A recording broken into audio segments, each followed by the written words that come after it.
Lo que queremos hacer en esta iniciativa es contar con los y las jóvenes del territorio de Guipúzcoa para que desde su visión nos ayuden a contar cómo ven y cómo verán la movilidad sostenible del presente y del futuro. Organizamos un sorteo de 75 bonos de 20 euros para aquellas fotografías y vídeos que se cuelguen en las redes sociales con unos hashtags determinados, y finalmente, cuando tengamos todos esos vídeos y fotos, que acaba el plazo hacia el 8 de octubre, habrá un ganador, unos ganadores, unas ganadoras, que además obtendrán una bicicleta eléctrica al mejor vídeo y a la mejor foto.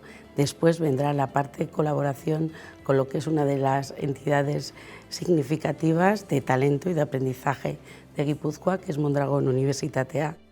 Aurkeztutako proiektua Mondragon Unibertsitateko Humanidade eta Hezkuntza Zientzien Fakultatearen balioekin badatorren proiektua da.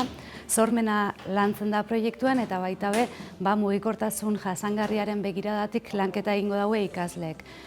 Gure ikasleen lana izango da, alde batetik, proiektuan bertan parte hartzea, baina bestalde batetik proiektura aurkezten dien argazki eta bideoak jaso eta hoiekin ikusentzunezko produktu berri bat sortzea sareetan zabaldu ahal izateko.